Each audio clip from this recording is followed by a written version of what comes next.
ਕਰਦੇ ਹਾਂ, ਇਹ ਕਿਸ ਵਸੀਲੇ ਕਰਦੇ ਹਾਂ? ਕਿਉਂਕਿ ਅਸੀਂ ਪ੍ਰਭੂ ਕੋਲੋਂ ਇੱਕ ਆਨੰਦ ਨੂੰ ਆਪਣੇ ਜੀਵਨ ਦੇ ਵਿੱਚ ਪਾਇਆ ਹੈ। Hallelujah, hallelujah. ਆइए ਅਸੀਂ ਪਵਿੱਤਰ ਵਚਨ ਨੂੰ ਪੜਾਂਗੇ। ਲੂਕਾ ਦੀ ਅੰਜੀਲ 10 ਅਧਿਆਏ ਉਸ ਦੀ 19 ਔਰ 20 ਆਇਤ ਨੂੰ ਪੜਾਂਗੇ। The gospel according to Luke chapter 10 verse 19 and 20। ਲੂਕਾ ਦੀ ਅੰਜੀਲ 10 ਬਾਬ ਉਹਦੀ 19 और 20 आयत पढ़ो। देखो, मैंने तुम्हें सांपों और बिच्छुओं को रौंदने का और शत्रु की सारी सामर्थ पर अधिकार दिया है, और किसी वस्तु से तुम्हें कुछ हानि ना होगी। तो भी इससे आनंदित मत हो कि आत्मा तुम्हारे वश में है, परंतु इससे आनंदित हो कि तुम्हारे नाम स्वर्ग पर लिखे हैं। आमीन, हालेलुया, हालेलुया। लिखा, इससे आनंदित हो कि तुम्हारे नाम स्वर्ग पर लिखे हैं, या ਤੁਹਾਡੇ ਨਾਮ ਜੀਵਨ ਦੀ ਪੋਥੀ ਦੇ ਵਿੱਚ, ਜੀਵਨ ਦੀ ਕਿਤਾਬ ਦੇ ਵਿੱਚ ਲਿਖੇ ਹੋਏ ਨੇ। ਯਿਸੂ ਮਸੀਹ ਨੇ ਜਦ ਧਰਤੀ ਉੱਤੇ ਸੇਵਾ ਕਰ ਰਹੇ ਸਨ, ਉਸ ਵੇਲੇ ਸਿਰਫ 12 ਚੇਲਿਆਂ ਨੂੰ ਹੀ ਨਹੀਂ ਭੇਜਿਆ, ਉਸ ਦੇ ਨਾਲ ਨਾਲ 70 ਹੋਰ ਚੇਲਿਆਂ ਨੂੰ ਵੀ ਭੇਜਿਆ। So there were other 70 disciples as well who were commissioned and sent by our Lord Jesus Christ. 70 ਹੋਰ ਚੇਲਿਆਂ ਨੂੰ ਵੀ ਪ੍ਰਭੂ ਯਿਸੂ ਮਸੀਹ ਨੇ ਭੇਜਿਆ, ਦੋ ਕਰਕੇ ਉਹਨਾਂ ਨੂੰ ਭੇਜਿਆ। ਲੂਕਾ ਦੀ ਅੰਜੀਲ 10 ਬਾਬ ਦੇ ਵਿੱਚ ਅਸੀਂ ਪਵਿੱਤਰ ਵਚਨ ਦੇ ਵਿੱਚ ਦੇਖਦੇ ਹਾਂ, ਪ੍ਰਭੂ ਯਿਸੂ ਮਸੀਹ ਨੇ 17 ਚੇਲਿਆਂ ਨੂੰ ਕੁਝ ਗੱਲਾਂ ਨੂੰ ਸਿਖਾ ਰਿਹਾ, ਔਰ ਉਹਨਾਂ ਨੂੰ ਕਿਹਾ ਕਿ ਦੇਖੋ, ਖੇਤ ਪੱਕ ਚੁੱਕੇ ਨੇ ਪਰ ਮਜ਼ਦੂਰ ਥੋੜੇ ਨੇ, ਇਸ ਲਈ ਖੇਤ ਦੇ ਸਵਾਮੀ ਦੇ ਅੱਗੇ ਪ੍ਰਾਰਥਨਾ ਕਰੋ ਕਿ ਉਹ ਖੇਤ ਕੱਟਣ ਦੇ ਲਈ ਆਪਣੇ ਮਜ਼ਦੂਰ ਨੂੰ ਭੇਜ ਦੇਵੇ। ਸੋ ਯਿਸੂ ਮਸੀਹ ਉਹਨਾਂ ਨੂੰ ਕਈ ਗੱਲਾਂ ਨੂੰ ਸਿਖਾ ਰਿਹਾ ਸੀ ਕਿ ਜਦ ਤੁਸੀਂ ਸੇਵਾ ਕਰਨ ਦੇ ਲਈ ਜਾਓ ਤਾਂ ਤੁਸੀਂ ਕਿਸ ਰੀਤੀ ਦੇ ਨਾਲ ਸੇਵਾ ਕਰਨਾ। ਜਦ ਤੁਸੀਂ ਕਿਸੇ ਘਰ ਦੇ ਵਿੱਚ ਜਾਓ, ਉਸ ਪਰਿਵਾਰ ਦੀ ਸੁੱਖ ਔਰ ਸ਼ਾਂਤੀ ਨੂੰ ਮੰਗਣਾ, ਉਸ ਪਰਿਵਾਰ ਦੀ ਸੁੱਖ ਔਰ ਸ਼ਾਂਤੀ ਨੂੰ ਮੰਗਣਾ। ਜੇ ਤੁਹਾਨੂੰ ਕਬੂਲ ਕਰਨਗੇ ਤਾਂ ਉਹ ਜ਼ਰੂਰ ਤੁਹਾਡੀ ਸ਼ਾਂਤੀ ਨੂੰ ਪਾਣਗੇ, ਜੇਕਰ ਤੁਹਾਨੂੰ ਕਬੂਲ ਨਾ ਕਰਨ, ਮਿੱਟੀ ਝਾੜ ਕੇ ਆ ਜਾਣਾ, ਤੁਹਾਡੀ ਸ਼ਾਂਤੀ ਤੁਹਾਡੇ ਕੋਲ ਵਾਪਸ ਆਏਗੀ। ਇਹ ਸਭ ਗੱਲਾਂ ਪ੍ਰਭੂ ਯਿਸੂ ਮਸੀਹ ਉਹਨਾਂ ਨੂੰ ਸਿਖਾ ਰਿਹਾ ਸੀ। ਯਿਸੂ ਮਸੀਹ ਨੇ ਉਹਨਾਂ ਨੂੰ ਇਹ ਵੀ ਸਿਖਾਇਆ, ਆਪਣੇ ਦਾਸ ਦੇ ਵਸੀਲੇ ਸਿਖਾ ਰਿਹਾ ਸੀ ਕਿ ਜੋ ਮੇਰੀ ਸੁਣਦਾ, ਜੋ ਤੁਹਾਡੀ ਸੁਣਦਾ ਹੈ ਉਹ ਮੇਰੀ ਵੀ ਸੁਣਦਾ ਹੈ, ਜੋ ਤੁਹਾਡੀ ਸੁਨੇਗਾ ਉਹ ਮੇਰੀ ਵੀ ਕੀ ਕਰੇਗਾ? ਸੁਨੇਗਾ। ਔਰ ਜੋ ਤੁਹਾਨੂੰ ਤੁਛ ਜਾਣਦਾ ਹੈ ਉਹ ਮੈਨੂੰ ਵੀ ਤੁਛ ਜਾਣੇਗਾ। ਸੋ ਅਧਿਕਾਰ ਦੇ ਰਿਹਾ ਸੀ ਪ੍ਰਭੂ ਯਿਸੂ ਮਸੀਹ ਆਪਣੇ ਦਾਸਾਂ ਨੂੰ, ਆਪਣੇ ਚੇਲਿਆਂ ਨੂੰ ਅਧਿਕਾਰ ਦੇ ਰਿਹਾ ਸੀ ਕਿ ਜੋ ਤੁਹਾਡੀ ਸੁਣਦਾ ਹੈ ਉਹ ਮੇਰੀ ਵੀ ਕੀ ਕਰੇਗਾ? ਸੁਨੇਗਾ। ਜੋ ਤੁਹਾਨੂੰ ਤੁਛ ਜਾਣਦਾ ਹੈ ਉਹ ਮੈਨੂੰ ਵੀ ਤੁਛ ਜਾਣੇਗਾ। ਇਹ ਸਾਰੀਆਂ ਗੱਲਾਂ ਤੋਂ ਬਾਅਦ ਅੱਛੀ ਰਿਪੋਰਟ ਲੈ ਕੇ ਉਹ 70 ਜਣੇ ਵਾਪਸ ਆਏ।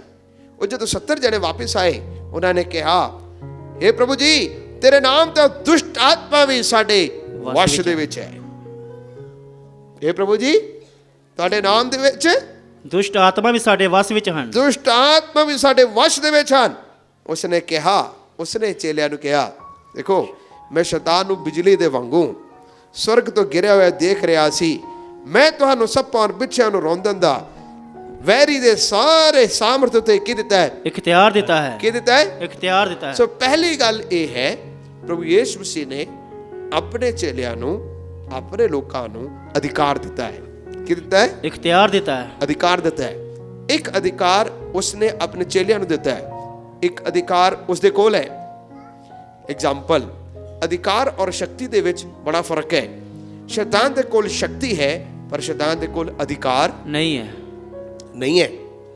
ਸ਼ੈਤਾਨ ਦੇ ਕੋਲ ਸ਼ਕਤੀ ਹੈ ਕਿ ਨਹੀਂ ਹੈ? ਹੈਗੀ ਹੈ। ਸ਼ੈਤਾਨ ਕੋਲ ਸ਼ਕਤੀ ਹੈ। ਕਿਉਂ? ਕਿਉਂਕਿ ਵਚਨ ਚ ਲਿਖਿਆ, ਸ਼ੈਤਾਨ ਨਾਸ਼ ਕਰਦਾ ਹੈ, ਚੋਰ ਚੋਰੀ ਕਰਦਾ ਹੈ, ਚੋਰ ਘਾਤ ਕਰਦਾ ਹੈ, ਚੋਰ ਸਰੀਰ ਨੂੰ, ਸ਼ੈਤਾਨ ਸਰੀਰ ਦਾ ਨਾਸ਼ ਕਰਦਾ ਹੈ, ਉਹ ਸਾਡੀ ਸ਼ਾਂਤੀ ਨੂੰ ਭੰਗ ਕਰਦਾ ਹੈ। ਲੇਕਿਨ ਪ੍ਰਭੂ ਯਿਸੂ ਮਸੀਹ ਅਨੰਤ ਜੀਵਨ ਦਿੰਦਾ ਹੈ। ਹਾਲੇਲੂਇਆ। ਹੁਣ ਅਧਿਕਾਰ ਔਰ ਸ਼ਕਤੀ ਦੇ ਵਿੱਚ ਕੀ ਫਰਕ ਹੈ?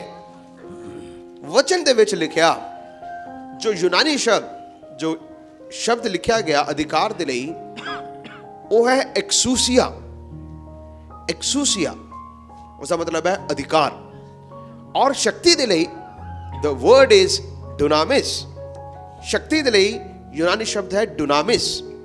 ਇਹਦਾ ਅਰਥ ਕੀ ਹੈ? ਇਹਦੇ ਦੋਵਾਂ ਦਾ ਫਰਕ ਕੀ ਹੈ? ਸ਼ਕਤੀ ਔਰ ਅਧਿਕਾਰ ਦੇ ਵਿੱਚ ਕੀ ਫਰਕ ਹੈ? ਜਿੱਥੇ ਜਿੱਥੇ ਸ਼ੈਤਾਨ ਦੇ ਬਾਰੇ ਲਿਖਿਆ, ਸ਼ੈਤਾਨ ਦੇ ਕੋਲ ਸ਼ਕਤੀ ਹੈ, ਉਸ ਦੇ ਬਾਰੇ ਲਿਖਿਆ ਗਿਆ ਉਸ ਕੋਲ ਸਿਰਫ ਸ਼ਕਤੀ ਹੈ। ਲੇਕਿਨ ਜਿੱਥੇ ਜਿੱਥੇ ਪ੍ਰਭੂ ਦੇ ਬਾਰੇ ਲਿਖਿਆ ਗਿਆ ਜਾਂ ਉਸਨੇ ਆਪਣੇ ਚੇਲਿਆਂ ਨੂੰ ਅਧਿਕਾਰ ਦਿੱਤਾ ਗਿਆ, ਔਰ ਉੱਥੇ ਸਿਰਫ ਅਧਿਕਾਰ ਹੀ ਨਹੀਂ ਹੈ, ਉਸ ਕੋਲ ਸ਼ਕਤੀ ਵੀ ਹੈ। ਉਸ ਕੋਲ ਸ਼ਕਤੀ ਵੀ ਹੈ, ਉਸ ਕੋਲ ਅਧਿਕਾਰ ਵੀ ਹੈ। ਹਾਲੇਲੂਇਆ। हालेलुया। ਲੇਕਿਨ ਸ਼ੈਤਾਨ ਕੋਲ ਸਿਰਫ शक्ति है, ਉਸ ਕੋਲ ਕੋਈ ਅਧਿਕਾਰ नहीं है, ਕੋਈ ਅਧਿਕਾਰ नहीं है। ਕਿਵੇਂ ਅਸੀਂ ਵਚਨ ਦੇ ਵਿੱਚ ਵੇਖਦੇ ਹਾਂ, ਯਹੋਨਾ ਦੀ ਇੰਜੀਲ 'ਚ ਵੀ ਅਸੀਂ ਇਸ ਗੱਲ ਨੂੰ ਪੜ੍ਹਦੇ ਹਾਂ, ਜਿਨ੍ਹਾਂ ਨੇ ਉਸ ਨੂੰ ਕਬੂਲ ਕੀਤਾ ਉਹਨਾਂ ਨੂੰ ਉਸਨੇ बेटे बेटियां ਆਪਣੇ ਸੰਤਾਨ ਹੋਣ ਦਾ हक देता है, ਹੱਕ ਦਿੱਤਾ ਜਾਂ ਅਧਿਕਾਰ ਦਿੱਤਾ, ਅਥਾਰਟੀ ਦਿੱਤੀ। ਜਿਨ੍ਹਾਂ ਨੇ ਉਸ ਨੂੰ ਕਬੂਲ ਕੀਤਾ ਉਹਨਾਂ ਨੂੰ ਉਸਨੇ ਪੁੱਤਰ ਧੀਆਂ ਹੋਣ ਦਾ अधिकार देता है। ਅਧਿਕਾਰ ਦਿੱਤਾ, ਹੱਕ ਦਿੱਤਾ। ਸੋ ਜੋ ਕੋਈ ਪ੍ਰਭੂ ਯਿਸੂ ਮਸੀਹ ਤੇ ਕਬੂਲ ਕਰਦਾ ਹੈ ਉਸ ਦੇ ਕੋਲ ਪਰਮੇਸ਼ਰ ਦਾ ਅਧਿਕਾਰ ਹੈ। हालेलुया। ਉਸ ਕੋਲ ਖੁਦਾ ਦਾ ਕੀ ਹੈ? अधिकार है। ਉਹ ਯਿਸੂ ਮਸੀਹ ਆਪਣੇ ਚੇਲਿਆਂ ਨੂੰ ਵੀ ਕਹਿ ਰਿਹਾ ਸੀ, ਸਿਰਫ ਤੁਹਾਡੇ ਕੋਲ ਸ਼ਕਤੀ ਨਹੀਂ ਹੈ ਪਰ ਤੁਹਾਡੇ ਕੋਲ ਅਧਿਕਾਰ ਵੀ ਹੈ। Hallelujah, hallelujah. ਹਾਲੇਲੂਇਆ। हालेलुया। ਅਧਿਕਾਰ ਦਾ ਸ਼ਬਦ ਕਿਸ ਰੀਤੀ ਦੇ ਨਾਲ ਹੈ? ਬੜਾ ਸਿੰਪਲ ਹੈ। ਅਧਿਕਾਰ ਨੂੰ ਕਿਸ ਰੀਤੀ ਦੇ ਨਾਲ ਅਸੀਂ ਲੈ ਸਕਦੇ ਹਾਂ? ਕੋਈ ਵੱਡਾ ਬੰਦਾ ਹੋਵੇ ਜਾਂ ਕੋਈ ਆਫੀਸਰ ਹੋਵੇ, ਉਸ ਦੀ ਮੋਹਰ ਦਾ ਵੀ ਅਧਿਕਾਰ ਦੀ ਇੱਕ ਬੜੀ ਵੈਲਿਊ ਹੈ। ਜੇ ਉਹ ਮੋਹਰ ਲਗਾਉਂਦਾ ਹੈ, ਉਸ ਮੋਹਰ ਸਿਰਫ ਸ਼ਕਤੀ ਦੇ ਕਾਰਨ ਨਹੀਂ ਲਗਾ ਰਿਹਾ, ਉਸ ਕੋਲ ਅਥਾਰਟੀ ਹੈ, ਉਸ ਕੋਲ ਅਧਿਕਾਰ ਹੈ। ਉਸ ਮੋਹਰ ਦੇ ਨਾਲ, ਉਸ ਸਾਈਨ ਦੇ ਨਾਲ ਉਹ ਬਹੁਤ ਸਾਰੇ ਕੰਮ ਨੂੰ ਕੀ ਕਰ ਸਕਦਾ ਹੈ? कर सकता है। ਉਹ ਅਧਿਕਾਰ ਦੀ ਬੜੀ ਪਾਵਰ ਹੈ। ਇਸ ਲਈ ਤਾਂ ਇਹ ਬੜਾ ਪਾਵਰ ਵਾਲਾ ਬੰਦਾ ਹੈ। ਪਾਵਰ ਦਾ ਮਤਲਬ ਇਹ ਬੜਾ ਅਧਿਕਾਰ ਵਾਲਾ ਬੰਦਾ ਹੈ, ਇਸ ਕੋਲ ਬੜਾ ਇਖਤਿਆਰ ਹੈ। ਹਾਲੇਲੂਇਆ। हालेलुया। ਇੱਕ ਪੁਲਿਸ ਵਾਲਾ ਵਿਅਕਤੀ ਵੀ ਜਦ ਸੜਕ ਤੇ ਖੜਾ ਹੋਵੇ, ਦੁਬਲਾ ਪਤਲਾ ਕਿਉਂ ਨਾ ਹੋਵੇ, ਕਮਜ਼ੋਰ ਕਿਉਂ ਨਾ ਹੋਵੇ, ਲੇਕਿਨ ਜੇ ਉਹ ਆਪਣੀ ਯੂਨੀਫਾਰਮ ਦੇ ਵਿੱਚ ਹੋਵੇ, ਵੱਡੇ ਤੋਂ ਵੱਡਾ ਟਰੱਕ ਕਿਉਂ ਨਾ ਹੋਏ ਹੋਣ, ਉਹ ਹੱਥ ਅੱਗੇ ਕਰੇ ਤਾਂ रुक जाएगा, ਗੱਡੀ ਕੀ ਹੋਏਗੀ? रुक जाएगी। ਰੁਕੇਗੀ। ਉਹਨੂੰ ਕੋਈ ਪੁੱਛੇ, ਜੇ ਉਹ ਵਰਦੀ ਉਤਾਰ ਲਵੇ ਤੇ ਹੱਥ ਐ ਕਰੇ, ਭਾਵੇਂ ਗੱਡੀ ਉਹਦੇ ਉੱਤੇ ਚੜ ਜੇ, ਕਿਉਂਕਿ ਉਸ ਕੋਲ ਅਧਿਕਾਰ ਨਹੀਂ ਸੀ।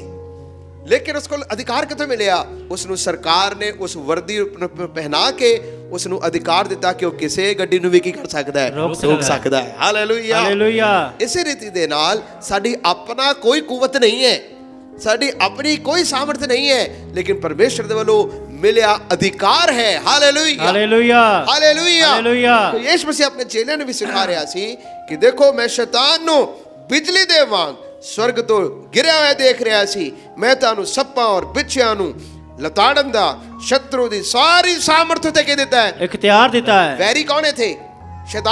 ਸ਼ੈਤਾਨ ਦੀ ਸਾਰੀ ਸ਼ਕਤੀ ਦੇ ਉੱਤੇ ਤੁਹਾਨੂੰ ਕੀ ਦਿੱਤਾ ਹੈ? इख्तियार देता है। ਅਧਿਕਾਰ ਦਿੱਤਾ ਹੈ। ਹਾਲੇਲੂਇਆ। ਸਾਰੇ ਮੇਰੇ ਮਗਰ ਬੋਲਣਾ, ਪਰਮੇਸ਼ਰ ਨੇ परमेश्वर ने ਹਰ ਸ਼ੈਤਾਨ ਦੀ हर शैतान दी ਯੁਕਤੀ ਦੇ ਉੱਤੇ, युक्ति दे होते, ਸ਼ਕਤੀ ਦੇ ਉੱਤੇ शक्ति दे होते ਅਧਿਕਾਰ ਦਿੱਤਾ ਹੈ। अधिकार देता है। ਹਾਲੇਲੂਇਆ। हालेलुया। ਇਸ ਲਈ ਅਸੀਂ ਕੀ ਕਹਿੰਦੇ ਆ ਕਿ ਸਾਡੇ ਸ਼ਰੀਰਾਂ ਦੇ ਉੱਤੇ ਪ੍ਰਭੂ ਤੇਰਾ ਕਬਜ਼ਾ ਹੋਵੇ, ਸ਼ੈਤਾਨ ਦਾ ਕੋਈ ਕਬਜ਼ਾ ਨਹੀਂ, ਪਰਮੇਸ਼ਰ ਤੇਰਾ ਕਬਜ਼ਾ ਹੋਣੇ ਪਾ। हालेलुया। ਹਾਲੇਲੂਇਆ। हालेलुया। ਫਿਰ ਇੱਕ ਗੱਲ ਖਾਸ ਲਿਖਦਾ ਹੈ, ਤੋ ਵੀ ਇਸ ਗੱਲ ਤੋਂ ਖੁਸ਼ ਨਾ ਹੋਣਾ ਕਿ ਤੁਹਾਡੀ ਕਿ ਆਤਮਾ ਤੁਹਾਡੇ ਵਸ਼ ਦੇ ਵਿੱਚ ਹੈ, ਪਰ ਇਸ ਗੱਲ ਤੋਂ ਖੁਸ਼ ਹੋਣਾ ਕਿ ਤੁਹਾਡਾ ਨਾਮ स्वर्ग ਵਿੱਚ ਲਿਖੇ ਸਵਰਗ ਹੋਏ ਵਿੱਚ ਲਿਖਿਆ ਹੋਇਆ ਹੈ। ਵਿਸ਼ਵਾਸੀਆਂ ਦੀ ਖੁਸ਼ੀ ਕਿਸ ਗੱਲ ਦੇ ਵਿੱਚ ਹੈ?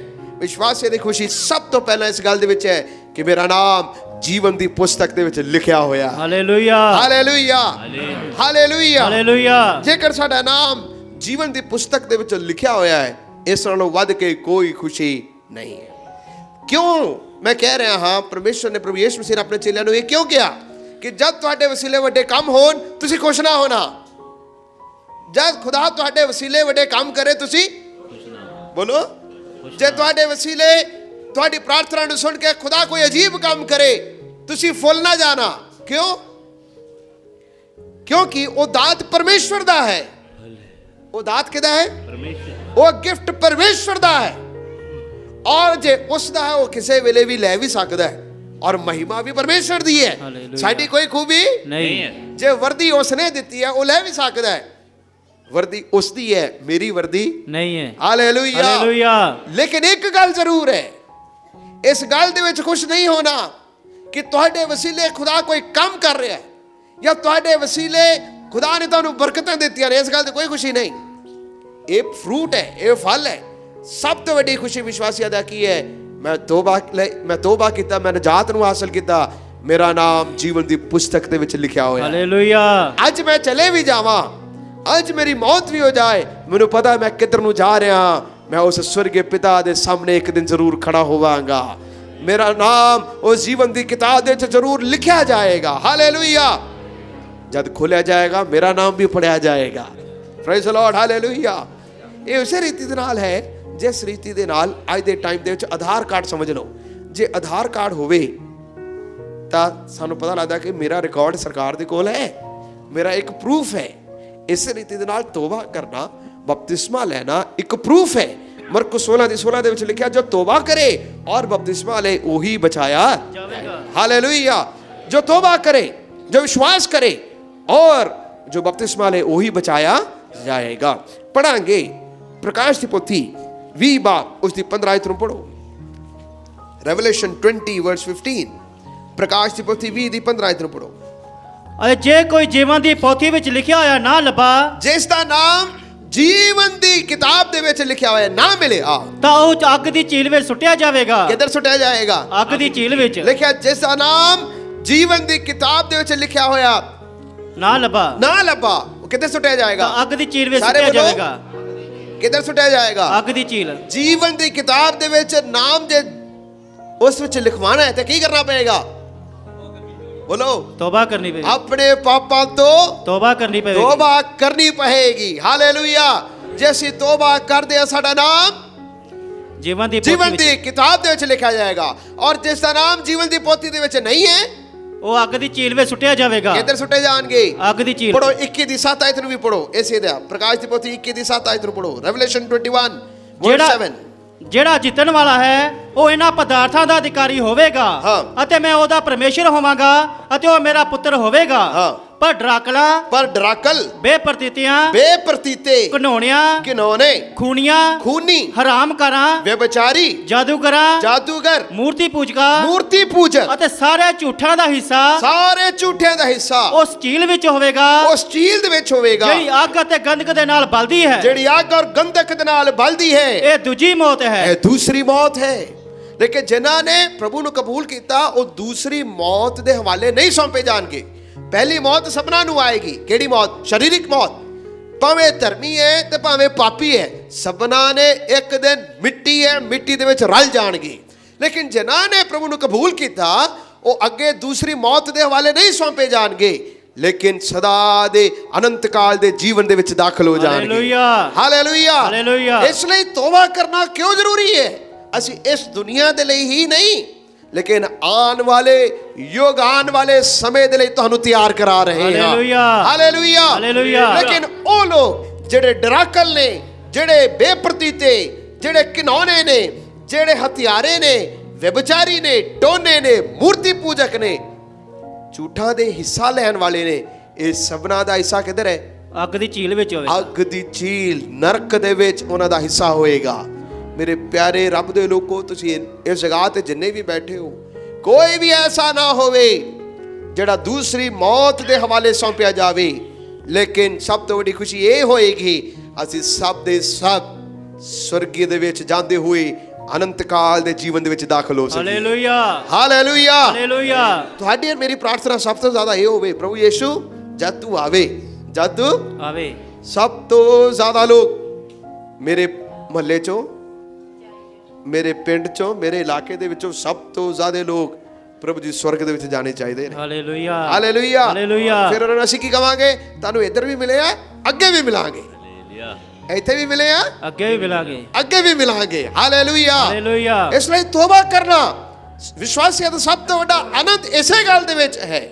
ਕਿੰਨੀ ਉਮਰ ਗੁਜ਼ਾਰਿਆ ਇਸ ਗੱਲ ਦੇ ਵਿੱਚ ਨਹੀਂ, ਕਿਸ ਤਰ੍ਹਾਂ ਜੀਏ ਔਰ ਕੀ ਸ਼ਾਨ ਦੇ ਵਿੱਚ ਜੀਏ ਇਸ ਗੱਲ ਦੇ ਵਿੱਚ ਨਹੀਂ, ਤੁਸੀਂ ਆਪਣੇ ਬੱਚਿਆਂ ਦੇ ਲਈ ਕੁਝ ਜੋੜ ਕੇ ਗਏ ਇਸ ਵਿੱਚ ਨਹੀਂ, ਲੇਕਿਨ ਇਸ ਤੋਂ ਵੀ ਵੱਧ ਕੇ ਇਸ ਗੱਲ ਦਾ ਆਨੰਦ ਹੋਵੇ ਮੈਂ ਤੋਬਾ ਕੀਤਾ, ਪ੍ਰਭੂ ਨੂੰ ਗ੍ਰਹਿਣ ਕੀਤਾ, ਧਰਮੀ ਹੋ ਕੇ ਇਸ ਦੁਨੀਆ ਤੋਂ ਗਿਆ ਹਾਂ। ਹਾਲੇਲੂਇਆ। ਵਿਸ਼ਵਾਸੀਆਂ ਦਾ ਦੂਸਰੀ ਖੁਸ਼ੀ ਕਿਸ ਗੱਲ ਦੇ ਵਿੱਚ ਹੈ? ਪੜਾਂਗੇ ਜ਼ਬੂਰ 103 ਉਸ ਦੀ 1 ਤੋਂ 5 ਆਇਤ ਨੂੰ ਪੜਾਂਗੇ। ਸਾਮਸ 103 verse 1 to 5। ਹੈ ਮੇਰੀ ਜਾਨ ਯਹੋਵਾ ਨੂੰ ਮੁਬਾਰਕ ਆਖ, ਜੋ ਕੁਝ ਮੇਰੇ ਅੰਦਰ ਹੈ ਉਹਦੇ ਪਵਿੱਤਰ ਨਾਮ ਨੂੰ ਹਾਂਜੀ। ਹੈ ਮੇਰੀ ਜਾਨ ਯਹੋਵਾ ਨੂੰ ਮੁਬਾਰਕ ਆਖ ਹਾਂ। ਅਤੇ ਉਹਦੇ ਸਾਰੇ ਉਪਕਾਰ ਨਾ ਵਿਸਾਰ। ਹਾਂ। ਉਹ ਤੇਰੀਆਂ ਸਾਰੀਆਂ ਬੁਰਾਈਆਂ ਨੂੰ क्षमा ਕਰਦਾ ਉਹ ਹੈ। ਤੇਰੀਆਂ ਸਾਰੀਆਂ ਬੁਰਾਈਆਂ ਨੂੰ क्षमा ਕਰਦਾ ਹੈ। ਉਹ ਸਾਰੇ ਰੋਗਾਂ ਤੋਂ ਤੈਨੂੰ ਨਰੋਇਆ ਕਰਦਾ ਹੈ। ਸਾਰੇ ਰੋਗਾਂ ਤੋਂ ਨਰੋਇਆ ਕਰਦਾ ਹੈ। ਉਹ ਤੇਰੀ ਜਿੰਦ ਨੂੰ ਹਾਂ। ਟੋਏ ਤੋਂ ਨਿਸਤਾਰਾ ਦਿੰਦਾ ਹੈ। ਹਾਂ। ਉਹ ਤੇਰੇ ਸਿਰ ਉੱਤੇ ਦਇਆ ਤੇ ਰਹਿਮ ਦਾ ਮੁਕਟ ਰੱਖਦਾ ਹੈ। ਹਾਂ। ਉਹ ਭਲਾਈ ਦੇ ਨਾਲ ਤੇਰੇ ਮੂੰਹ ਨੂੰ ਰਜਾਉਂਦਾ ਹੈ। ਉਹ ਭਲਾਈ ਦੇ ਨਾਲ ਤੇਰੇ ਮੂੰਹ ਨੂੰ ਰਜਾਉਂਦਾ ਹੈ। ਤੇਰੇ ਮੂੰਹ ਨੂੰ ਕੀ ਕਰਦਾ ਹੈ? ਰਜਾਉਂਦਾ ਹੈ। ਅੱਗੇ ਤੂੰ ਔਕਾਬ ਵਾਂਗੂ ਆਪਣੀ ਜਵਾਨੀ ਨੂੰ ਨਵਾਂ ਕਰਦਾ ਹੈ। Hallelujah, hallelujah. ਦੂਸਰੀ ਗੱਲ ਵਿਸ਼ਵਾਸੀਆਂ ਦੀ ਖੁਸ਼ੀ ਇਸ ਗੱਲ ਤੇ ਹੈ ਕਿ ਪਰਮੇਸ਼ਵਰ ਸਾਡੀ ਹਰੇਕ ਲੋੜ ਔਰ ਥੋੜ ਨੂੰ ਪੂਰਾ ਕਰਦਾ ਹੈ। ਸਾਡੀ ਹਰੇਕ ਲੋੜ ਨੂੰ ਖੁਦਾ ਕੀ ਕਰਦਾ ਹੈ? ਪੂਰਾ ਕਰਦਾ ਇੱਥੇ ਹੈ। ਲਿਖਿਆ ਉਹੀ ਤਾਂ ਤੇਰੀ ਲਾਲਸਾ ਨੂੰ ਉੱਤਮ ਪਦਾਰਥਾਂ ਦੇ ਨਾਲ ਤ੍ਰਿਪਤ ਕਰਦਾ ਹੈ। ਉਹੀ ਤਾਂ ਤੇਰੀ ਲਾਲਸਾ ਨੂੰ ਉੱਤਮ ਪਦਾਰਥਾਂ ਦੇ ਨਾਲ ਰਜਾਉਂਦਾ ਹੈ। इसका मतलब सिर्फ आसमानी खुशी ही नहीं, जिस्मानी दुनियावी जो लोड़ ਦੀਆਂ ਚੀਜ਼ਾਂ ਨੇ ਖੁਦਾ ਉਸ ਨੂੰ ਵੀ ਉਸ ਤੋਂ ਵੱਧ ਕੇ ਵੀ ਖੁਦਾ ਸਾਨੂੰ ਬਖਸ਼ਦਾ ਹੈ। ਹਾਲੇਲੂਇਆ। ਜ਼ਬੂਰ 37 ਦੇ ਵਿੱਚ ਦਾਊਦ ਲਿਖਦਾ ਹੈ, ਪੜੋ ਜ਼ਬੂਰ 37 ਦੀ 25 ਆਇਤ, ਸਾਮਸ 37 वर्स 25। मैं लड़कपन से लेकर बुढ़ापे तक देखता आया हूँ, हाँ। परंतु ना तो कभी धर्मी को त्यागा हुआ और ना उसके वंश को टुकड़े मांगते देखा है। हालेलुया। और ਤੁਸੀਂ ਪੰਜਾਬੀ ਚ ਵੀ ਪੜੋ 37 ਦੀ 25 ਆਇਤ, ਜ਼ਬੂਰ 37 ਦੀ 25।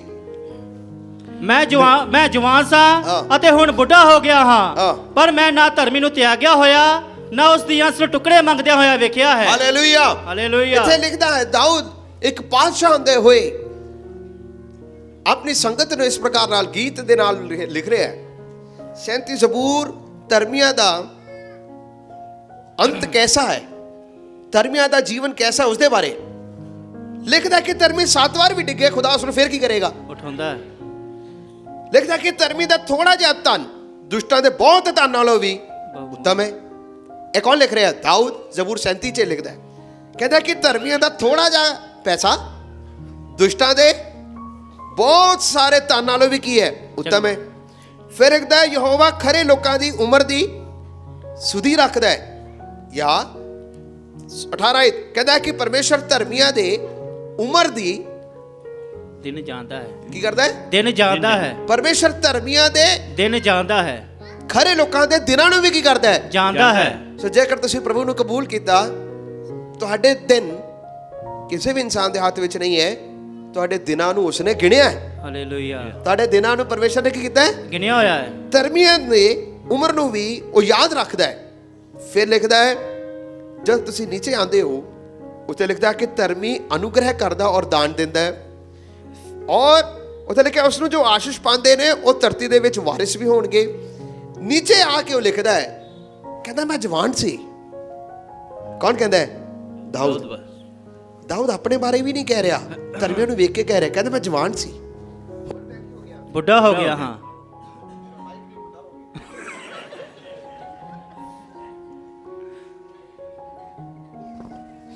ਲਿਖਦਾ ਕਿ ਮੈਂ ਜਵਾਨ ਸੀ ਪਰ ਹੁਣ ਮੈਂ ਬੁੱਢਾ ਹੋ ਗਿਆ, ਪਰ ਨਾ ਤੇ ਮੈਂ ਧਰਮੀ ਨੂੰ ਤਿਆਗਿਆ ਹੋਇਆ ਦੇਖਿਆ, ਨਾ ਉਸ ਦੀ ਅੰਸ਼ ਨੂੰ ਰੋਟੀ ਦਾ ਟੁਕੜਾ ਮੰਗਿਆ ਹੋਇਆ ਵੇਖਿਆ ਹੈ। ਕਿੰਨੀ ਖੂਬਸੂਰਤ ਆਇਤ ਹੈ। ਇਸ ਆਇਤ ਨੂੰ ਅਸੀਂ ਅੱਖਾਂ ਬੰਦ ਕਰਕੇ ਉੱਚੀ ਆਵਾਜ਼ ਨਾਲ ਬੋਲਾਂਗੇ। ਇਹ ਵਚਨ ਤੁਹਾਡੇ ਵਾਸਤੇ ਹੈ, ਇਹ ਵਚਨ ਮੇਰੇ ਵਾਸਤੇ ਹੈ। ਇੱਕ ਰਾਜੇ ਦੀ ਇੱਕ ਆਵਾਜ਼ ਹੈ, ਇੱਕ ਰਾਜੇ ਦੇ ਦੁਆਰਾ ਕਹੇ ਹੋਏ ਵਚਨ ਹੈ। ਇਹ ਤੁਹਾਡੇ ਲਈ ਔਰ ਮੇਰੇ ਲਈ ਆਏ ਸੀ। ਸਾਰੇ ਆਪਣੇ ਕੰਨ ਬੰਦ ਕਰੀਏ, ਇਸ ਆਇਤ ਨੂੰ ਪਿੱਛੇ ਪਿੱਛੇ ਬੋਲਾਂਗੇ। ਪੜੋ ਭਾਈ ਦੀ ਪੜੋ। ਮੈਂ ਜਵਾਨ ਸਾਂ ਅਤੇ ਹੁਣ ਬੁੱਢਾ ਹੋ ਗਿਆ ਹਾਂ, ਪਰ ਮੈਂ ਨਾ ਧਰਮੀ ਨੂੰ ਤਿਆਗਿਆ ਹੋਇਆ ਨਾ ਉਸ ਦੀ ਅੰਸ਼ ਨੂੰ ਟੁਕੜੇ ਮੰਗਦੇ ਡਿਠਾ ਹੈ। ਟੁਕੜੇ ਮੰਗਦਿਆਂ ਵੇਖਿਆ ਹੈ। ਹਾਲੇਲੂਇਆ। ਹਾਲੇਲੂਇਆ। ਉਹ ਦਾਊਦ ਕਹਿ ਰਿਹਾ ਮੈਂ ਜਵਾਨ ਸੀ, ਹੁਣ ਮੈਂ ਬੁੱਢਾ ਹੋ ਗਿਆ, ਪਰ ਨਾ ਤੇ ਮੈਂ ਧਰਮੀ ਨੂੰ ਤਿਆਗਿਆ ਹੋਇਆ ਦੇਖਿਆ ਹੈ, ਨਾ ਉਸਦੇ ਔਲਾਦ ਨੂੰ, ਉਸਦੀ ਸੰਤਾਨ ਨੂੰ ਰੋਟੀ ਦਾ ਟੁਕੜਾ ਮੰਗਦੇ ਹੋਏ ਦੇਖਿਆ ਹੈ। ਜੇਕਰ ਦਾਊਦ ਬਾਦਸ਼ਾਹ ਆਪਣੇ ਜ਼ਮਾਨੇ ਦੇ ਵਿੱਚ ਕਹਿ ਸਕਦਾ ਸੀ, ਫਿਰ ਤੁਹਾਨੂੰ ਕਿਉਂ ਚਿੰਤਾ ਕਰਨੀ ਹੈ? ਉਹ ਲਿਖਣ ਵਾਲਾ ਵੀ, ਪਰਮੇਸ਼ਰ ਦਾ ਵਚਨ ਵੀ ਲਿਖਿਆ, ਤੁਸੀਂ ਕਿਉਂ ਚਿੰਤਾ ਕਰਦੇ ਕਿ ਮੈਂ ਕੀ ਖਾਵਾਂਗੇ, ਕੀ ਪੀਵਾਂਗੇ, ਕੀ ਪਹਿਨਾਂਗੇ? ਆਕਾਸ਼ ਦੇ ਚਿੜੀਆਂ ਨੂੰ ਦੇਖੋ, ਨਾ ਬੀਜਦੇ ਨੇ ਨਾ ਵੱਢਦੇ ਨੇ, ਪਰ ਖੁਦਾ ਉਹਨਾਂ ਦਾ ਵੀ ਕੀ ਕਰਦਾ ਹੈ? ਪ੍ਰਤਿਪਾਲ ਕਰਦਾ ਹੈ। ਔਰ ਇਹ ਵਚਨ ਕਿੰਨਾ ਸੱਚਾ ਹੈ। ਪਰਮੇਸ਼ਰ ਸਮੇਂ ਸਿਰ ਆਪਣੇ ਲੋਕਾਂ ਦੀ ਹਰ ਇੱਕ ਲੋੜ ਨੂੰ ਕੀ ਕਰਦਾ ਹੈ? ਪੂਰਾ ਕਰਦਾ ਹੈ। ਇੱਕ ਵਾਰ ਇੱਕ ਭੈਣ ਸੀ, ਬਹੁਤ ਖੁਦਾ ਨੂੰ ਮੰਨਦੀ ਸੀ, ਪਰਮੇਸ਼ਰ ਦਾ ਡਰ ਭੈ ਇਹਦੇ ਨਾਲ ਚੱਲਦੀ ਸੀ। ਉਸ ਦੇ ਗੁਆਂਢ ਦੇ ਵਿੱਚ ਇੱਕ ਹੋਰ ਭਾਈ ਸੀ, ਉਹ ਖੁਦਾ ਨੂੰ ਨਹੀਂ ਸੀ ਮੰਨਦਾ, ਬਿਲਕੁਲ ਵੀ ਨਹੀਂ ਸੀ ਮੰਨਦਾ। ਉਸ ਦਾ ਬੜਾ ਮਜ਼ਾਕ ਉਡਾਉਂਦਾ ਸੀ। ਕਿਹਦਾ? ਇਹ ਵਿਸ਼ਵਾਸੀ ਭੈਣ ਦਾ ਬਹੁਤ ਮਜ਼ਾਕ ਉਡਾਉਂਦਾ ਸੀ। ਜਿੰਨਾ ਜਿੰਨਾ ਮਜ਼ਾਕ ਉਡਾਉਣਾ ਉਸਨੇ ਉਸ ਭੈਣ ਨੇ ਉਹਨਾਂ ਹੀ ਖੁਦਾ ਦਾ ਧੰਨਵਾਦ ਕਰਨਾ। ਇੱਕ ਦਿਨ ਐਸਾ ਹੋਇਆ, ਇਸ ਭੈਣ ਦੇ ਘਰ ਦੇ ਵਿੱਚ ਖਾਣਾ ਨਹੀਂ ਸੀ। ਸੋ ਉਸ ਭਾਈ ਨੂੰ ਪਤਾ ਲੱਗ ਗਿਆ ਅੱਜ ਇਹਦੇ ਘਰ ਦੇ ਵਿੱਚ ਖਾਣਾ ਨਹੀਂ ਹੈ। ਸੋ ਉਸਨੇ ਕਿਹਾ ਅੱਜ ਮੈਂ ਇੱਕ ਸ਼ਰਾਰਤ ਕਰਨੀ ਹੈ, ਕਿਉਂਕਿ ਮੈਂ ਤਾਂ ਰੱਬ ਨੂੰ ਮੰਨਦਾ ਹੀ ਨਹੀਂ ਕਿ ਰੱਬ ਹੈ। ਸੋ ਉਸਨੇ ਕਿਹਾ, ਬਾਹਰ ਗਿਆ, ਰਾਸ਼ਨ ਲੈ ਕੇ ਆਇਆ ਔਰ ਚੁੱਪਚਾਪ ਜਾ ਕੇ ਉਹਦੇ ਬੂਹੇ ਦੇ ਬਾਹਰ ਰੱਖਤਾ। ਕਿਉਂਕਿ ਹਰ ਚੀਜ਼ ਦੇ ਵਿੱਚ ਉਹ ਭੈਣ ਕੀ ਕਹਿੰਦੀ ਸੀ? ਪਰਮੇਸ਼ਰ ਤੇਰਾ ਧੰਨਵਾਦ। ਸੋ ਜਦੋਂ ਬੂਹੇ ਦੇ ਅੱਗੇ ਰੱਖਤਾ ਔਰ ਉਹ ਦੂਰ ਖੜਾ ਸੀ, ਇਸ ਭੈਣ ਨੇ ਬੂਹਾ ਖੋਲਿਆ, ਅੱਖਾਂ ਦੇ ਸਾਹਮਣੇ ਰਾਸ਼ਨ ਪਿਆ ਵੇਖਿਆ, ਉਹ ਰੋਣ ਲੱਗੀ ਔਰ ਉੱਚੀ ਉੱਚੀ ਕਹਿਣ ਲੱਗੀ, ਪ੍ਰਭੂ ਜੀ ਤੇਰਾ ਧੰਨਵਾਦ, ਪ੍ਰਭੂ ਤੇਰਾ ਧੰਨਵਾਦ, ਪ੍ਰਭੂ ਤੇਰਾ ਧੰਨਵਾਦ, ਪ੍ਰਭੂ ਤੇਰਾ ਧੰਨਵਾਦ। ਉਧਰੋਂ ਦੀ ਉਹ ਬੰਦਾ ਆ ਗਿਆ ਜਿਹੜਾ ਮਜ਼ਾਕ ਉਡਾਉਂਦਾ ਸੀ। ਉਸਨੇ ਕਿਹਾ ਇਹ ਤੇਰੇ ਰੱਬ ਨੇ ਨਹੀਂ ਫੜਾਇਆ, ਇਹ ਮੈਂ ਰੱਖਿਆ ਸੀ। ਇਹ ਤੇਰੇ ਰੱਬ ਨੇ ਨਹੀਂ ਫੜਾਇਆ, ਇਹ ਮੈਂ ਰੱਖਿਆ। ਸੋ ਉਹਨੇ ਇਸ ਪ੍ਰਕਾਰ ਨਾਲ ਜਵਾਬ ਦਿੱਤੀ, ਪ੍ਰਭੂ ਜੀ ਤੇਰਾ ਧੰਨਵਾਦ, ਤੂੰ ਤੇ ਸ਼ੈਤਾਨ ਨੂੰ ਵੀ ਮੇਰੀ ਮਿਹਨਤ ਮੇਰੇ ਵਾਸਤੇ ਤੂੰ ਉਹਦਾ ਵੀ ਇਸਤੇਮਾਲ ਕੀਤਾ। ਪ੍ਰਭੂ ਜੀ ਤੇਰਾ ਧੰਨਵਾਦ।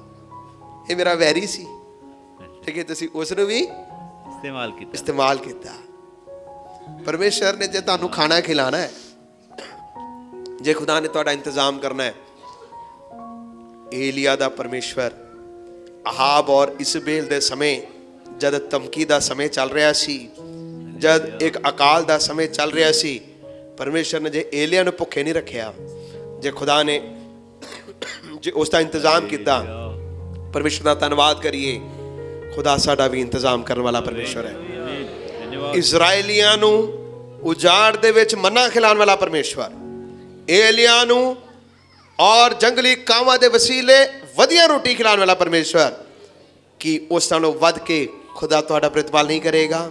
ਕਰੇਗਾ। ਹਾਲੇਲੂਇਆ, ਰਿਜੋਇਸ ਇਨ ਗॉड। ਪਰਮੇਸ਼ਰ ਦੇ ਵਿੱਚ ਮਗਨ ਰਹੋ, ਪਰਮੇਸ਼ਰ ਦੇ ਵਿੱਚ ਆਨੰਦਿਤ ਰਹੋ, ਕਿ ਉਹ ਸਾਡੇ ਰੋਜ਼ ਦੀ ਜ਼ਿੰਦਗੀ ਦੇ ਭਾਰ ਨੂੰ ਉਠਾਉਣ ਵਾਲਾ ਪਰਮੇਸ਼ਰ ਹੈ। ਵਚਨ 'ਚ ਲਿਖਿਆ ਉਹ ਪ੍ਰਤੀਦਿਨ ਦੇ ਬੋਝ ਨੂੰ ਉਠਾਉਂਦਾ ਹੈ। ਪ੍ਰਤੀਦਿਨ ਦੇ ਬੋਝ ਨੂੰ ਉਠਾਉਂਦਾ, ਰੋਜ਼ ਦੇ ਬੋਝ ਨੂੰ ਖੁਦਾ ਕੀ ਕਰਦਾ ਹੈ? ਉਠਾਉਂਦਾ ਹੈ। Hallelujah, hallelujah. ਅਗਲੀ ਆਇਤ ਨੂੰ ਪੜ੍ਹੀਏ, ਪਹਿਲਾ ਪਤਰਸ 4 ਬਾਬ, ਪਹਿਲਾ ਪਤਰਸ, ਫਰਸਟ ਪੀਟਰ ਚੈਪਟਰ 4 12 ਤੋਂ पढ़ो।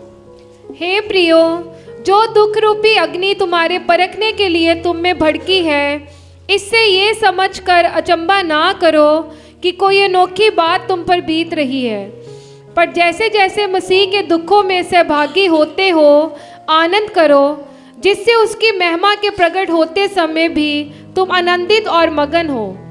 फिर यदि मसीह के नाम के लिए तुम्हारी निंदा की जाती है तो तुम धन्य हो, क्योंकि महिमा का आत्मा जो परमेश्वर का आत्मा है तुम पर छाया करता है।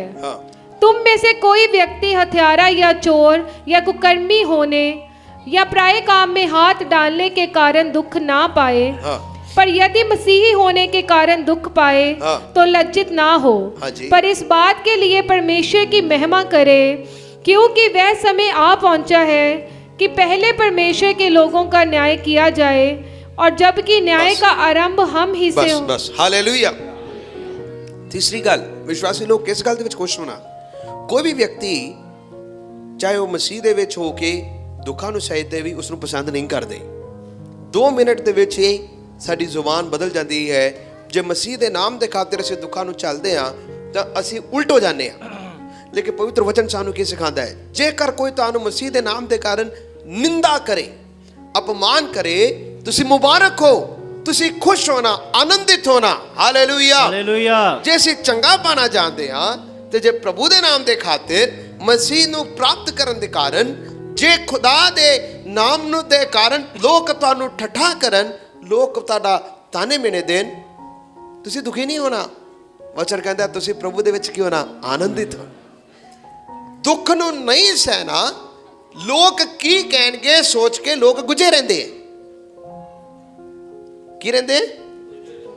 गुजे रहंदे है, गुप्त रहंदे है। पर जे तुसीं मसीह नूं कबूल कीता, ਚਾਹੇ ਤੁਸੀਂ ਆਪਣੇ ਇਲਾਕੇ ਦੇ ਵਿੱਚ ਹੋ, ਚਾਹੇ ਤੁਸੀਂ ਆਪਣੇ ਘਰ ਦੇ ਵਿੱਚ ਹੋ, ਚਾਹੇ ਤੁਸੀਂ ਬਾਹਰ ਹੋ, ਕੋਈ ਵੀ ਵਿਅਕਤੀ ਜਿਸ ਨੇ ਮਸੀਹ ਨੂੰ ਕਬੂਲ ਕੀਤਾ ਉਹ ਅੱਜ ਤੋਂ ਬਾਅਦ ਕਦੀ ਵੀ ਕੁਝਾ ਨਾ ਰਹੇ। Hallelujah, hallelujah. ਜੇਕਰ ਕੋਈ ਕਸ਼ਟ ਨੂੰ ਸਹਿੰਦਾ ਹੈ ਤੁਸੀਂ ਮੁਬਾਰਕ ਹੋ। ਤੁਸੀਂ ਪ੍ਰਭੂ ਦੇ ਨਾਮ ਦੇ ਲਈ ਦੁੱਖ ਸਹਿਣ ਦੇ ਲਈ ਵੀ ਤੁਸੀਂ ਮੁਬਾਰਕ ਬੰਨਾ। Hallelujah, hallelujah. ਕਿਉਂਕਿ ਪਵਿੱਤਰ ਵਚਨ ਸਾਨੂੰ ਇਸ ਪ੍ਰਕਾਰ ਨਾਲ ਸਿਖਾਉਂਦਾ ਹੈ। ਪ੍ਰਕਾਸ਼ ਦੀ ਪੋਥੀ ਦੇ ਵਿੱਚ ਸਮੁਰਨਾ ਦੀ ਕਲੀਸਿਆ ਨੂੰ ਇਸ ਪ੍ਰਕਾਰ ਨਾਲ ਕਿਹਾ, ਮੈਂ ਤੇਰੇ ਦੁੱਖ ਨੂੰ, ਮੈਂ ਤੇਰੇ ਕੰਮਾਂ ਨੂੰ ਮੈਂ ਜਾਣਦਾ ਹਾਂ। ਆਈ ਨੋ ਯੋਰ ਵਰਕਸ। ਯਿਸੂ ਮਸੀਹ ਕਹਿ ਰਿਹਾ ਮੈਂ ਤੇਰੇ ਕੰਮਾਂ ਨੂੰ ਕੀ ਕਰਦਾ ਹਾਂ। ਕਿਉਂ ਜਾਣਦਾ? ਉੱਥੇ ਇੱਕ ਸ਼ਬਦ ਹੈ ਨੋ, ਮੈਂ ਜਾਣਦਾ ਹਾਂ।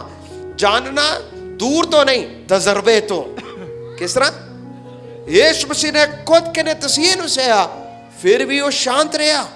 ਉਹਦਾ ਕਾਰਨ ਕੀ ਸੀ? ਉਹ ਜਾਣਦਾ ਸੀ ਭਾਵੇਂ ਇਹ ਕੰਡਿਆਂ ਦਾ ਤਾਜ ਮੇਰੇ ਸਿਰ ਦੇ ਉੱਤੇ ਰੱਖ ਦੇਣ ਤੇ ਵੀ ਮੈਂ ਇਸ ਕੰਡਿਆਂ ਦੇ ਤਾਜ ਨੂੰ ਜਿੱਤ ਦੇ ਤਾਜ ਦੇ ਵਿੱਚ ਬਦਲ ਦਿਆਂਗਾ।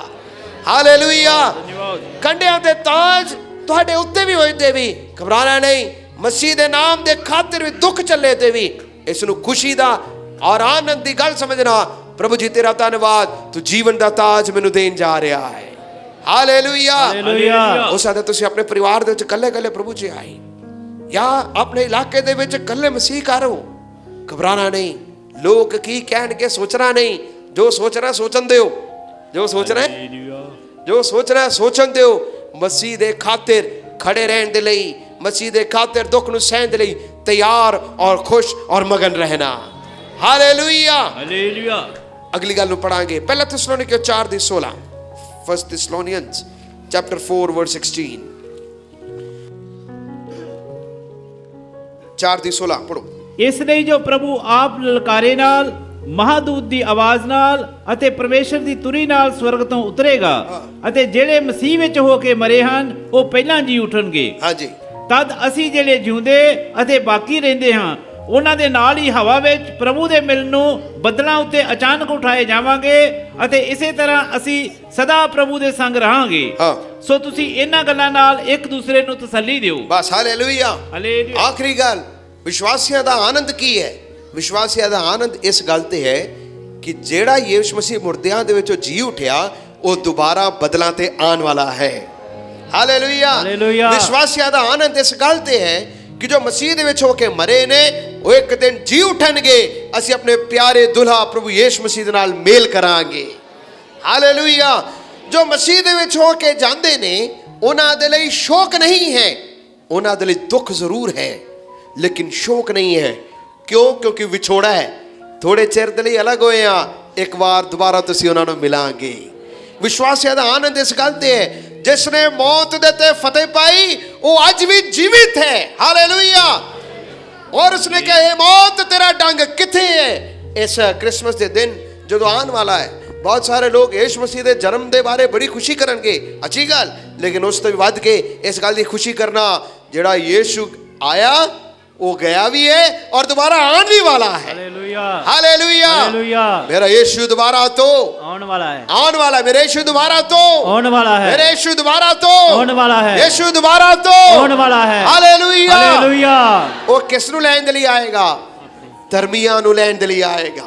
ਜਿਨ੍ਹਾਂ ਨੇ ਤੋਬਾ ਕੀਤਾ, ਜਿਨ੍ਹਾਂ ਨੇ ਪ੍ਰਭੂ ਨੂੰ ਕਬੂਲ ਕੀਤਾ, ਉਹਨਾਂ ਨੂੰ ਹੀ ਲੈਣ ਦੇ ਲਈ ਆ ਰਿਹਾ ਹੈ। ਮੇਰੇ ਪਿਆਰੇ ਅਜ਼ੀਜ਼ੋ, ਜੇਕਰ ਤੁਹਾਡੇ ਵਿੱਚੋਂ ਕੋਈ ਹੈ ਜਿਸ ਨੇ ਹੁਣ ਤੱਕ ਤੋਬਾ ਨਹੀਂ ਕੀਤਾ, ਆਪਣੇ ਦਿਲ ਨੂੰ ਪੱਥਰ ਬਣਾ ਕੇ ਰੱਖੇ ਹੋ, ਜੇਕਰ ਤੁਹਾਡਾ ਨਾਮ ਹੁਣ ਤੱਕ ਜੀਵਨ ਦੀ ਕਿਤਾਬ ਦੇ ਵਿੱਚ ਨਹੀਂ ਲਿਖਿਆ, ਅੱਜ ਆਪਣਾ ਨਾਮ ਜੀਵਨ ਦੀ ਪੋਥੀ ਦੇ ਵਿੱਚ ਲਿਖਣਾ।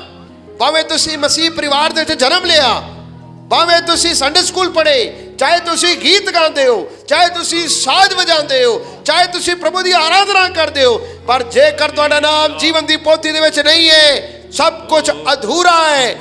ਤੁਸੀਂ ਜੀਵਨ ਦੀ स्वर्ग ਦੇ ਵਿੱਚ ਨਹੀਂ ਜਾਓਗੇ, ਨਰਕ ਦੇ ਭਾਗੀ ਬਣੋਗੇ। ਪਰ ਜੇਕਰ ਤੁਸੀਂ ਪ੍ਰਭੂ ਯਿਸੂ ਮਸੀਹ ਨੂੰ ਕਬੂਲ ਕਰਦੇ ਹੋ, ਤੁਹਾਡਾ ਨਾਮ ਜੀਵਨ ਦੀ ਪੋਥੀ ਦੇ ਵਿੱਚ ਲਿਖਿਆ ਜਾਏਗਾ। ਹਾਲੇਲੂਇਆ।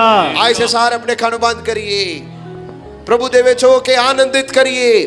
ਵਚਨ ਕਹਿੰਦਾ ਹੈ ਆਨੰਦਿਤ ਰਹੋ। ਮੈਂ ਫਿਰ ਤੋਂ ਕਹਿੰਦਾ ਆਨੰਦਿਤ ਰਹੋ।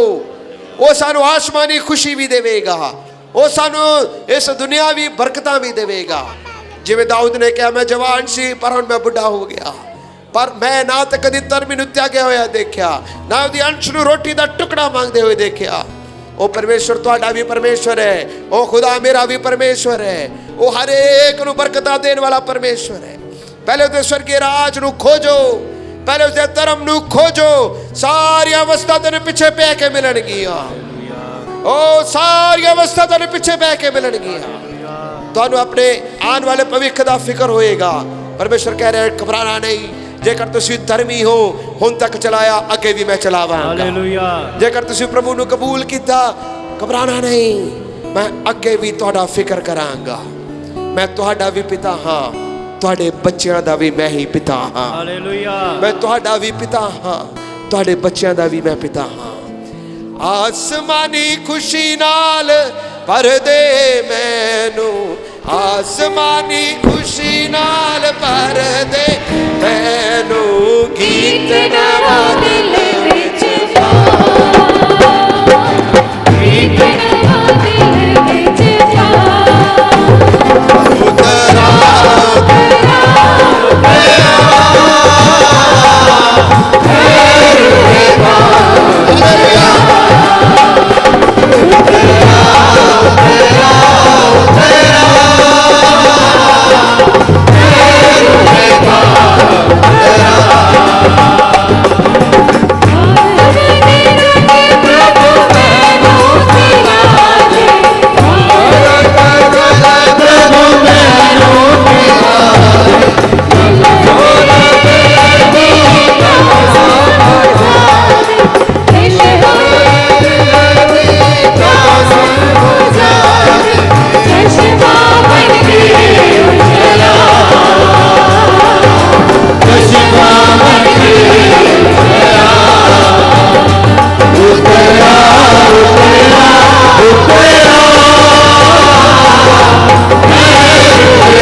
साल का 11 महीना तूने अमंग को संभाला।